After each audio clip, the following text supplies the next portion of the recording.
Welcome to Through the Eyes of Our Mayors, as 9 of our previous mayors share their memories about their terms in office and vision for the future. From the living room of the Osceola Lodge, we have a culmination of over 51 years of memories dating back to 1962 that we'd like to share with you as we look at Winter Park through the eyes of our mayors. Alan Trevelyan, Daniel Hunter, Dave Johnston, Gary A. Brewer, Joe Terranova, Roland Terry Hotard, Kenneth Kip Marchman, David C. Strong, Kenneth W. Bradley. In 1882, the Osceola Lodge, named after a heroic Seminole Indian chief, was built at 231 Interlochen Avenue. In 1904, it became Mr. Charles Hosmer Morse's permanent residence and remained so until his death in 1921. Jeanette Genius, his granddaughter, later resided there for a time with her husband Hugh F. McKean, Rollins' 10th president. Approximately 12 original paintings by both McKeans grace the walls of the lodge, and some furniture belonging to the couple has also been restored to the home. Many believe Hugh McKean would be pleased by the building's new function as offices and study center for the Winter Park Institute, Rollins College Visiting Scholars Program, launched in the fall of 2008. And now, let's join our mayors in the living room of the Osceola Lodge and see Winter Park through their eyes. Hello, I'm Mayor Ken Bradley, the 53rd mayor of the great city of Winter Park, Florida. Today we have a very unique opportunity. I sit amongst the giants of Winter Park, mayors who have led our city in over the past 51 years. At the current time, we have 9 living mayors who have served our city. And today we want to take an opportunity to learn more about them, learn more about our city, but most importantly, as we reminisce and share some of the neat experiences we've had as mayor, to really let this be something that will inform and educate our future. I want to introduce you now and ask them to introduce themselves as their mayor and how they served in our city. And I'm going to begin with Mayor Alan Trevelyan. Thank you. It's really wonderful to be here with the others. I'm 87 years old, born in 1926, and I have lived here all my life. I was born on the Lake, Virginia, and I grew up here, knowing all about it, and I have had a wonderful time. I was asked, as always, when I determined that I wanted to be mayor. Well, I never wanted to be mayor. So I went to Rotary one day, never thought of ever being mayor, never. And I sat down, a couple people said, Alan, we need you to be mayor of Winter Park. I said, no, you don't, you got a mayor. And they said, no, he just resigned. That was Ed Gurney, and he ran for the United States Senate, and he was elected. And so I said, well, I guess I'll do it. I said right there. I didn't ask my wife or no one else. And I said, I guess I'll do it. And that brought me into being a mayor of Winter Park in 1962. 1962, Mayor Brewer. Gary Brewer. I served, as first elected to the City Commission in 1982, and then served my last term as mayor from 93 to 97. Dave Johnston, and I served 6 years as city commissioner, sat out 1 year, and then ran for mayor in 1987, and served for 6 years until 1993. Kip Marchman. I served as a commissioner for 5 years, from 1995 to 2000, then was put out for about 3 years, came back, elected mayor, served as mayor from 2003 to 2006. I'm Joe Terranova. I served as city commissioner from 1993 to 1997, and then as mayor from 1997 to 2000. I've had people ask me, how is it that you ran for mayor? Well, actually, it was a very easy decision for me. I think because of my Foreign Service experience. Every place you go in the Foreign Service, you know that that's your life. You're going to be there for 2 to 5 years, and then you're going to move on someplace else. So when I retired and moved down to Winter Park, it was an easy decision for me to become involved in the community. And one thing led to another, and the first thing you know, I ran for city commissioner and was elected. The story of my election, I think, is very amusing, and may have a chance to talk about it later. My name is Terry Hotard, and I was first elected to the city council. Same year Joe was, in 1993, and served until 2000, and I was elected mayor in 2000 and served for 3 years to 2003. And living also now as Mayor Dan Hunter and Mayor David Strong. Sorry I couldn't be with the other mayors, but my schedule wouldn't allow that. And they'll be reminiscing with us throughout this day. Mayor Terranova, why don't you tell the story about how you got elected? Because I think your story is really kind of an interesting one. And then Mayor Johnston, I think, is the only seated two-term mayor that's completed terms in Winter Park. Well, in my case, I ran for city commissioner in '93. There were 3 other people that were running for that particular seat. At the end, we had to have a primary. I came in second. I was about perhaps 200 and some votes behind the leader, Jim Markle, and we had a runoff. And when the votes were counted at after the runoff, I was ahead of I think it was about 53 votes at the end of the evening. In those days, the canvassing board met the next morning and counted the absentee ballots. So we still had to wait for the ballots to be counted before I could say that I had won the election. That afternoon, I was having a lunch at the University Club, and I got a call from Brett McCarran, who was the city's attorney, wanted to speak to me right in the middle of lunch. Well, I didn't think that that was going to be good news. And he told me, he said, Joe, he said, you have lost the election by 3 votes, which means that there will be an automatic recount of the votes. So they ran all the ballots through the machine again to verify the count at each precinct. And at one precinct, they found 4 valid ballots that went through the machine but were not registered. So they took those 4 ballots down to the supervisor of election to run through the bigger, more powerful machine, and all 4 of them were for me.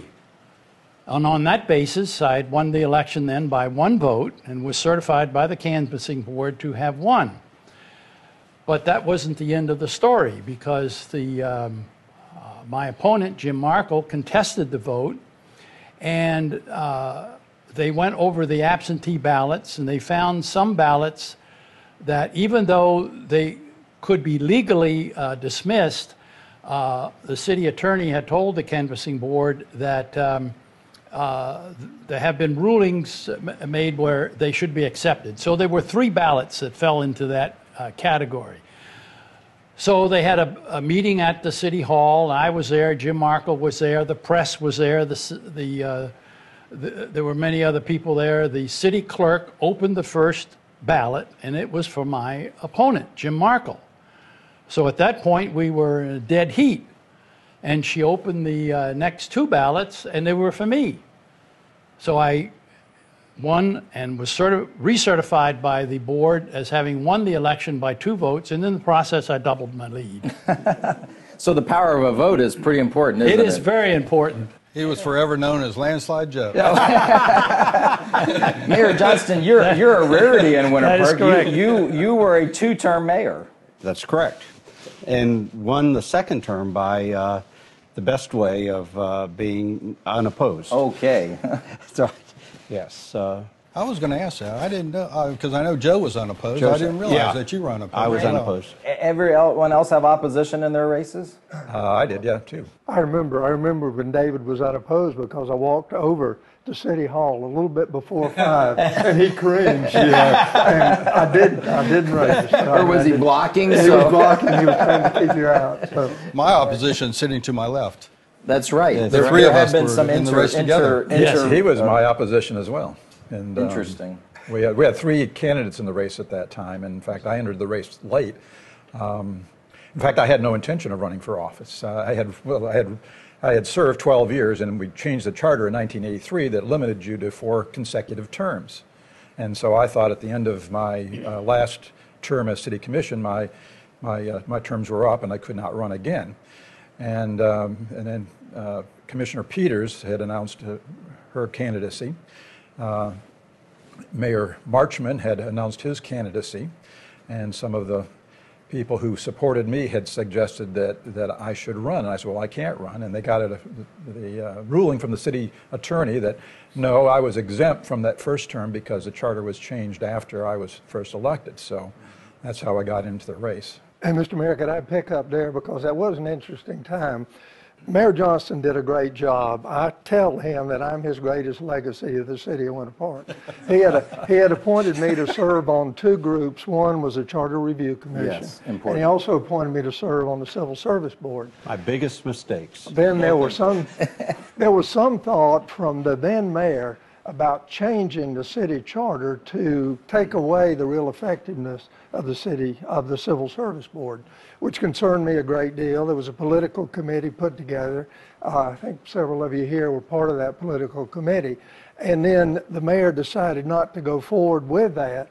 When we went to the last meeting of the group, I think we called ourselves Save Our Charter, the political committee, it suddenly became Kip Marchman run for mayor. And I never thought about running for mayor, but I did. And then once I had decided to run for mayor, that's when Mayor Brewer decided he was going to run also. And I was supporting him up until the time that I entered the race. I finished 3rd in that race. And I was supporting Pam Peters. So exactly. That's why I got into the race. And your law partner, Mayor Hunter, also served. Yeah, Dan Hunter is also, in fact, I believe that we have more lawyers per capita than any other law firm in Central Florida. That have been mayors, you mean? Yeah, per capita for mayors. Yeah, Well, exactly. That was a very interesting race, because on my seat there were four candidates. On Gary's there was 3, and Terry was running unopposed. There were 8 of us. And every time they had a debate, there were plenty of them around the thing. All 8 of us would go around to these various places. Mm-hmm. So I used to call the group Snow White and the 7 Dwarfs. Terry, did you debate yourself, or what was? Well, actually, I was fortunate. I ran for commissioner 2 terms, and I never had opposition until I ran for mayor. I ran 2 terms unopposed for commissioner. Don't know why, but I ran unopposed in 1993. Joe had 3 or 4 opponents, and then I had 3 opponents. I was unopposed. We had started early. We raised a lot of money, and I had been involved, and Mayor Johnston had appointed me to, I think, originally to the CRA board. Got a lot of experience, and just was fortunate and didn't have any opposition. That's a great way to back into it. Well, I have an interesting thing to say.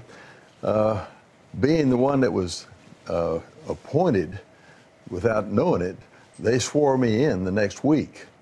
And so I had a year and a half to go on Ed Gurney's time. And so when it came time in the fall, I had to run for office for the rest of his term. And so I said, well, I thought it'd be just nothing to it. But Ray Green, who had been the mayor just previous to me, not exactly just, but I was raised in his yard. And he was one of my best friends, and he came to me, he says, Alan, says, we just got to run, I got to run against you because we got to, Mr. Bush has loaned us money and a low percentage to buy the property for our parking lots on the west side. And we just got to support him to show him that, so I said, well, okay, Mr. Green, that'll do that. So I had to go out and raise my money to run against my best friend. Well, I raised $400 to do this. He didn't raise any, and I beat him 2-1 because he didn't want to win. Oh, tell me what were maybe one of the most major things that happened while you served as mayor? Alan Trevelyan, tell us what you perceive as one of the biggest, maybe accomplishments or one of the biggest things the city faced while you were mayor. It comes from when I was a boy, and I was soda clerk in the drugstore downtown, and a black person could not come in and get anything there, couldn't buy cigarettes, which were right inside the door at the counter. And you had to have a white man come in and get them for you, and then he brings them out to them. And, you know, our founder, he laid out the whole city, including the black area there, in roads and everything else. But you know what?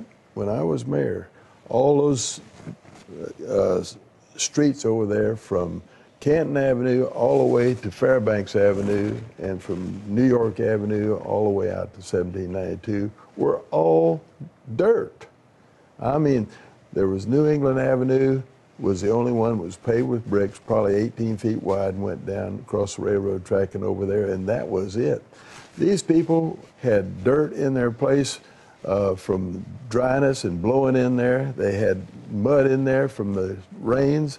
They couldn't even keep yards because, why keep anything? They couldn't do anything. They didn't have inside plumbing. I mean, it was Bob, oh gosh, I know his name, but anyhow, he did more things. He owned some property over there, and he started putting inside bathrooms. They had to go outside to go to the bathroom. And so when I came in, I said, we need to do something to help them over there. So I went to the city manager, which was Dick Simmons, who just passed away about 3 months ago. If it hadn't been for Dick Simmons being the greatest city manager you could have at that time, we would have never gotten done what we did. Here's what we did. I said, how much money do we have to put into putting streets and sidewalks and curbs over there in the black section? He said, well, we only have $200,000. $200,000. He says it's going to take $250,000. That was $250,000 back then, just to put the drainage in there. Then the city had put it well over there in the park, you know, and just to drain that one little area. But to do the whole thing, take it down to Lake Virginia, was $250,000. And so between all of us together and our city manager, we borrowed $3 million from cigarette tax. And we went over there and we put streets, sidewalks, sewers, curbs, the whole 9 yards. We put in all of that, new plumbing, water lines and all that stuff. Not only that did we do, but we also finished up right across from your hospital. Those streets were still sand streets that went directly east and west there. They were sand. When we got ready to build the Winter Park, not Winter Park Village, but the Winter Park Mall there, the streets all around the thing were dirt. Webster Avenue was dirt. Our street on the east side of it, our mayor's name, Denning. And I knew Mr. Denning very well. And those were all dirt streets. And Denning was dirt. And so we put all those things in. Now look what has happened over there. I mean, and it has developed, and with the, what did you call it? The CD? CRA. What? CRA. CRA. See what's happened over there? I mean, it has just been, that is a fabulous thing. And also, our city commission, the other fourth thing I want to put out, I can do it in 1 minute, is that was a time when things were really bad in the black community. They were burning churches down over in Alabama and having all marches all over the place. And we formed the first biracial committee in Central Florida. And we had 3 ministers and 2 other blacks on there. They were fantastic, and we worked together, and we said we've got to have a black student go to Winter Park High School or someplace. And we got Barbara King's mother to finally do it. That was a difficult thing. We had several people turn them down because they felt, well, if we send black students to, the city does that, they're going to fire my husband or myself from doing work over here in the Winter Park area. But anyhow, we did. And Barbara King went to Winter Park High School, the first student ever to, black student ever to serve in a school in Orange County. And so I think when I look at what happened, I mean, I can't believe in 4.5 years that we accomplished all those things. And it's not what I did. God has opened the doors for me in everything I've done. I mean, everything. I mean, to go in the legislature and all those things. I didn't look forward to that. People just wanted me to do it. I mean, I can tell you all the things that I've been appointed to and done, and it's just been fantastic. I've had one great life, and I don't want to do it over again. Joe, any other major things Yes, that you would I would identify like, during your yes, term? there are several that I could talk about, but one that I would like to talk about because I think it was very important because of its implications, and that was the SunTrust building. This came to the city from Rollins College to build the SunTrust building and to put a 3-story building on Park Avenue. The comprehensive plan only allowed for 2 stories, and if we were going to do it, we were going to have an amendment to the comprehensive plan through Tallahassee. When this thing first came up, you just couldn't believe it. The number of people that were down there, you couldn't accommodate all of them in the hall. They were all outside in the hall, and they were just, you know, you could say pitchforks and clubs. Most of the objections were on the height of the building. From my perspective, height was never a problem. Never a problem. What I was really concerned with was the mass of the building, and to integrate that very large structure, huge structure when you look at it from the air, into the village concept. Another thing that I was concerned about in terms of building it, which I thought was very important, was the garage. The garage was a huge structure, and I have a bias against garages because they're so ugly. And I emphasize this a lot, that we wanted something in there that would blend in with Park Avenue and be something that didn't look like a garage. And what we got was something that many people thought was a condominium. When I was in office, John Tiki was the treasurer of Rollins College, and he had been for about 20 years or so. Wonderful man. He had done so many things for Winter Park, a wealthy individual and all that. And he came to me and he says, Alan, we need to have more room at Rollins College. We're growing. And he wanted to go all the way over to Lyman Avenue at that time and buy up all this property. I says, John, we can't do that. But I tell you what, and after we had a lot of thought to it, and I went back and I says to myself, I think I can work this thing out. Fairbanks Avenue went straight into where it didn't curve. And I drew a curve. That curve there is what we built. Now look, see what that has accomplished now. The parking garage, the building over there, they have more things now. And the thing is growing and growing. Rollins College benefited very much out of that. But not only Rollins College, Winter Park has benefited out of what happened there. Mayor Johnston. You know, looking back, 2 significant things that I think of is one really took place when I was on the city commission and not as mayor, and that was the purchase of General Waterworks. Very contentious event, litigation, but there were significant areas of the city that were not properly served by water, and we were able to buy General Waterworks and as a city utility take care of making sure all the city was properly served with fire protection, water pressure that would not have been done without the city acquiring it. And that there's some amazing stories that took place around that whole thing, because it was taken to court, and fortunately we had a great city attorney. led us there. The second thing that I think was significant during my term as mayor was the creation of the CRA. If anything has done anything to change the character of the city is the creation of the CRA on the west side of Winter Park. And I think it first started, and this was sort of a unique thing, there was a bar over in Hannibal Square called the Big C Bar. And it was a place of a lot of criminal activity and things like that. And our city manager at that time came to us and said, the city should buy the Big C Bar. And they had arranged for the liquor license to go someplace else.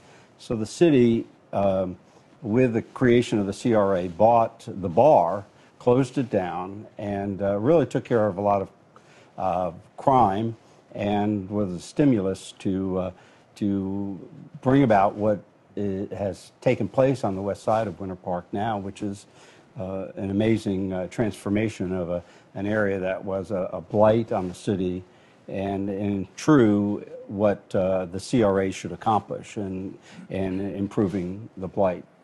Mayor Marchman. That would be a great segue to what I think was the greatest thing when I was mayor, and that was acquisition of the electric utility, the city taking it there. I had had mixed feelings on that. I'd had feelings when I was on the commission that were contrary to where I ended up, the position I ultimately took. But when I looked at everything, considered everything, and what was happening then with Florida Power, then become Progress Energy, now Duke Energy, I felt it was in Winter Park's best interest to acquire the electric utility.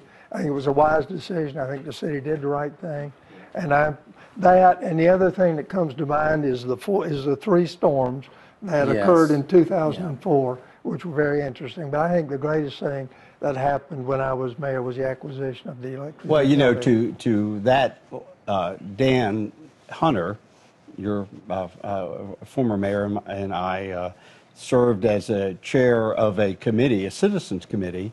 Terry was opposed to it, and well, I was sort of pulled. For the history, you were employed at the time by Florida. I have to follow this up by the fact that. Let me just finish there, and just, you know, we were able to prevail with approval of the vote of the residents by 2/3, which was amazing. Yeah, exactly. The referendum was tremendous. It was very strong. Right. Unlike Mayor Trevelyan, I always wanted to be mayor of Winter Park. As a young kid, my grandfather was asked to serve as mayor, and he turned it down. And I said, how could anybody? It's the greatest honor of my life. And I always wanted to be mayor of Winter Park, so lived in Winter Park my whole life. And in 2000, I become mayor. The same year, the 30-year franchise of my employer, Florida Power Progress Energy, expires, and here I am. I'm thrown into the midst of this legal battle, and the majority of the commission hired a high-powered attorney, a firm in Orlando, to purchase the electric utility. And I, working for Florida Power, I had to recuse myself, and that was the toughest 3 years of my life. Some of my best friends, where we go to these debates, and here I was supporting and representing Progress Energy Florida Power, and it was a really tough time. My heart said that it was the right thing, but my checkbook said it wasn't the right thing. So it was a really tough fight, and I have to say too, obviously after it was all said and done, I was at odds with some of the commissioners, and I retired from Progress Energy shortly thereafter. And I was still at odds with some of the commissioners, and I'll be forever grateful to Mayor Johnston that was able to help me. And now I'm the assistant director of the electric utility for Winter Park, which is the best thing that's ever happened to me. And so, you know, there is a God, and you know, it all worked out for the best. And Winter Park got what is deserved: good, reliable electric. And now Progress Energy is owned by Duke Energy, and they wouldn't even know who Winter Park was. And Terry, your point is so well taken, because so many of the issues that we reflect on today seemed easy, or seemed like maybe a majority one or whatever, but you really point out that many of these issues were wrestled with, not just by the commission, not just by us individually, but by our entire city. And one of the joys of serving in Winter Park is people express their opinions. And I think that speaks highly about our city, frankly. Mayor Johnston. We've had this conversation. We haven't mentioned one thing that had a significant impact on the city was the sinkhole. Yes. That brought the city of Winter Park a lot of notoriety, national and international notoriety, and I was vice mayor at that time, and Jim Driver was the mayor, and he was in the hospital. So it was an interesting time. I should have pushed you over the edge. You missed your opportunity. And the Porsche would have still been the most valuable thing. Exactly. Yeah, right. But the other thing I reflect is I see when I served for the 12 years, there were people on the commission which I disagreed with. And they disagreed with me, but it was on a friendly basis, and we left on a very friendly basis, and I don't see that today, and Winter Park or nationally, and my hope for the future is that we can get back to a time where people are serving and work together on a friendly, basis of anger that I see, or do it my way or no way, and really work for the benefit of the future of the city. Let me expand on that for a minute. One of your questions was what are your fondest memories of serving on the commission, and I'll have to say that it was probably sitting next to this guy for 12 years and sparring with him, and just as he said, but we left everything at the dais. When we walked out the door, to this day, we still kid each other and kibitz each other. We sit next to each other at Rotary Club, and he picks on me and I pick on him, but we're good friends. And that's the right type of service. Yeah. That's like we accomplished a lot of things during that term in the late 90s, early 2000 era, because the city had a lot of money, because the property values are way up, and for instance, the golf course, and that was the acquisition of that golf course was the thing that I was the proudest of as being mayor, because it had been leased by the city for 2 back-to-back 40-year leases that expired in, I think, in 1989 or 88, and then they extended it for another 5 years, which then was going to cease in 93 when I was elected mayor, and we went to Dr. McCain at the time and said, we'd like to buy the golf course. He said, well, the golf course is not for sale. We're going to put the museum, the Morris Museum, is going to be constructed on the property where the golf course is. And I said, but this is such an intricate and important part of our community that the citizens really would like to acquire this. So we appointed attorneys, and again, they went back and forth and back and forth. And I go to church with Harold Ward, who was representing the foundation, obviously, and then Brent McCarran had to recuse himself because he was the attorney for the city.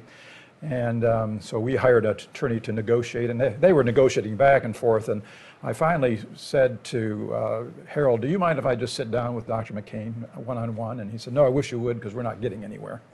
And so I invited him to Park Plaza. He said, no, I can't go to Park Plaza because it's too loud in there and I can't hear. He said, why don't you come out to Interlochen Country Club with me? And so we went out and sat down for lunch, and we sat there for about 2 hours talking about the golf course. He's still insistent that he was not going to sell the property. And I remember looking up out onto the 18th green, and people were just coming off the green. And I said, Dr. McCain, we've been sitting here for 2 hours. Have you seen one child come off of that golf course? And because he had always made the case that the Winter Park golf course was just a bunch of old men that would come down there, and a lot of them weren't even city residents. And I said, I want you to do me a favor. You go down to the golf course on Saturday morning and just look at the number of families that are down there. That's where kids learn how to play golf in this community, and that's why it's such an important asset. Well, he called back and said, all right, you go get an appraisal, and we'll get an appraisal, and we'll sit down and talk. And that's what started the whole thing. But again, I think because we had to bring the citizens into this, and the Keep It Green for Tomorrow campaign was set forth, and that passed almost unanimously. So there's a lot of consensus that this community agreed on improving our town. So mayors, tell me about a funny moment that occurred while you were mayor. Mayor Marchman, I know you have a humorous view of life anyway, and look for the funny side. Well, thank you. Yeah, when we were dealing with the restoration, the reconstruction, getting through the 3 storms that visited us in 2004, Terry Hotard, who was then with Progress Energy, took me around and we reviewed everything that was really happening. And if you remember, utilities crews came in from literally all over the country to help us restore. Terry took me out to the High Life Ronton where they had their large marshaling area where they brought and they were feeding a number of these people. It was a tall young man from Wisconsin who was there. I was introduced to him and he said, "Mr. Mayor, I used to dream about coming to Florida. I don't know why now." Mayor Brewer, do you have a funny moment from when you were mayor? Probably more of a personal thing. I mean, right after I was elected, I was speaking to a chamber group or something. I don't recall this incident. But the question always came up, is Brewer's Curve named after your family? What a great question. I said, no.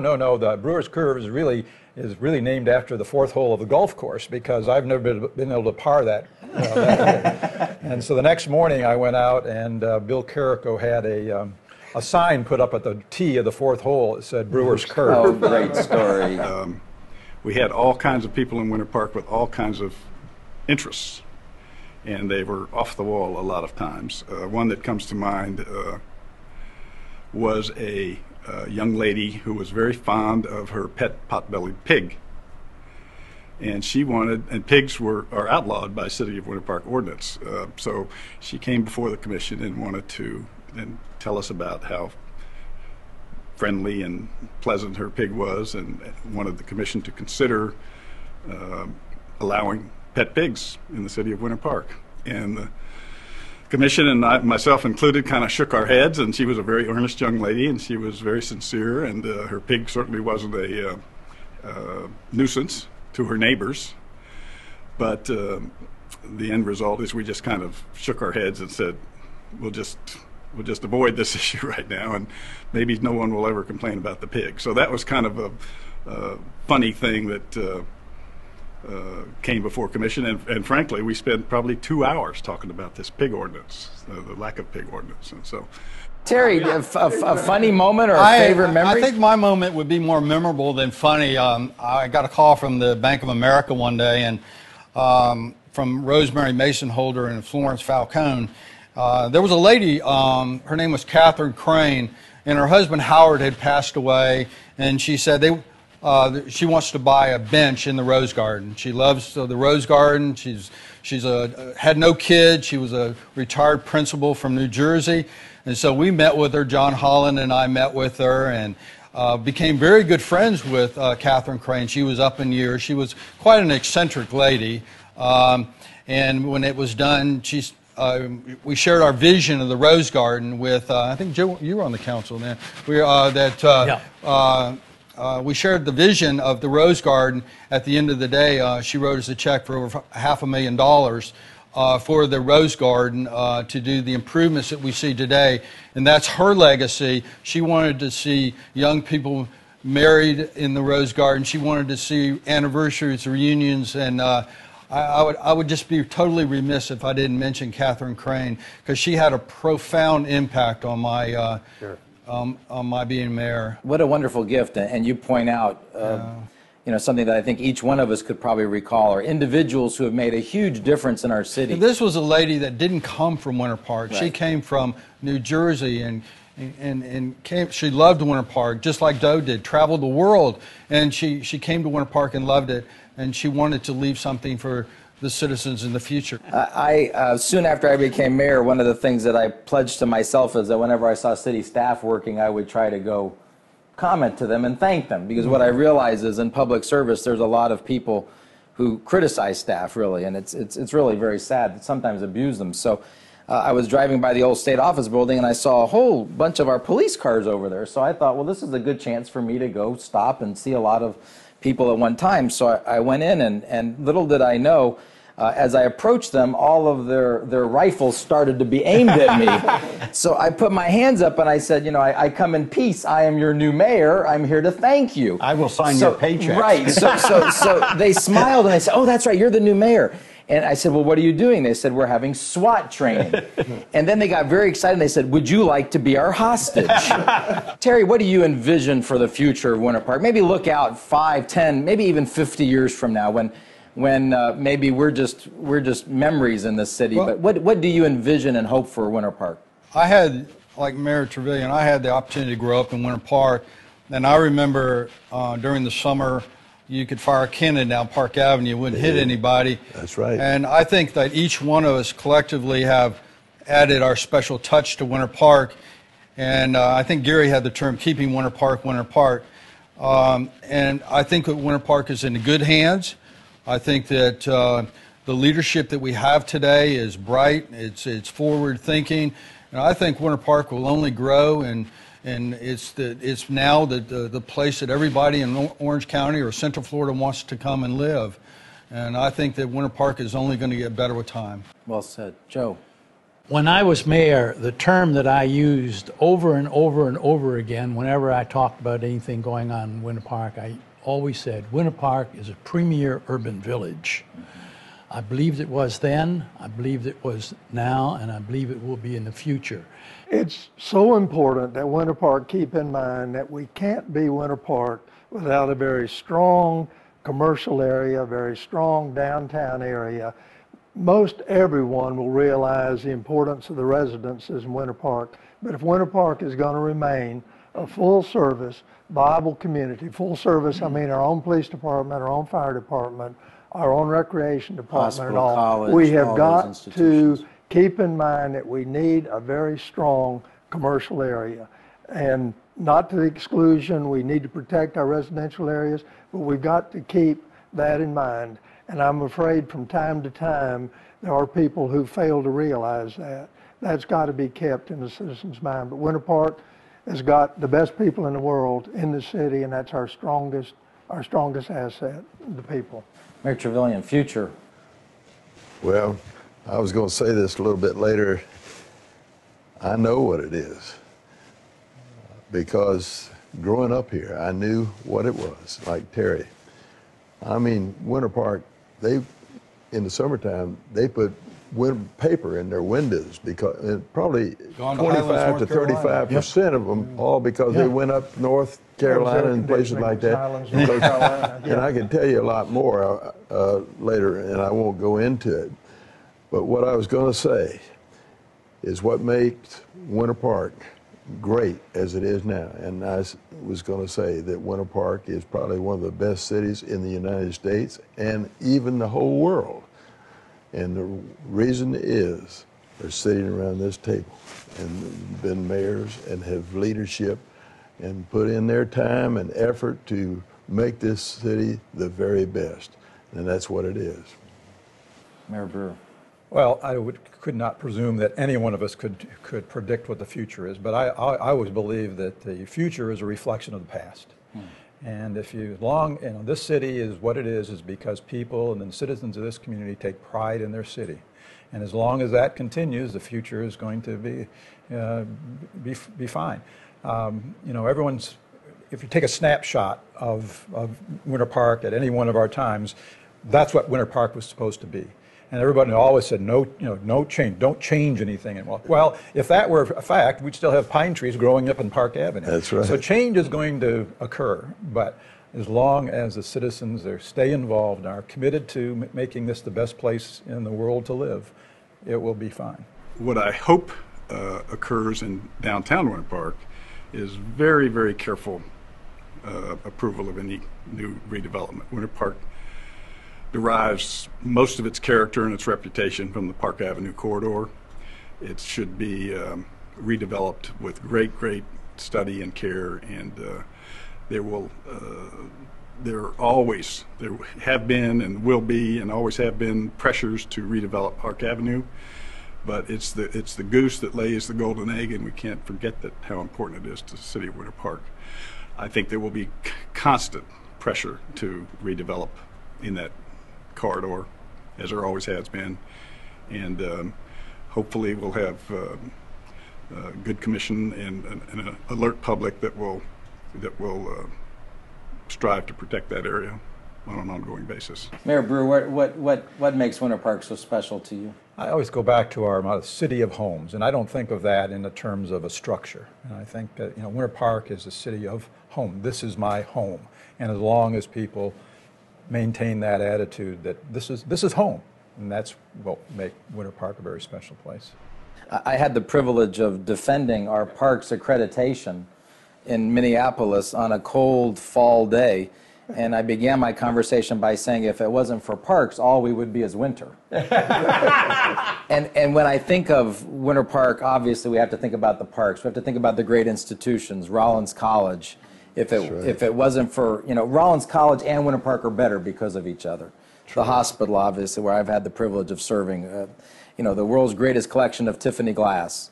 What great things we have as assets, the Bach Festival, our library, our churches, our places of worship, our golf course. But for me, it's truly the people.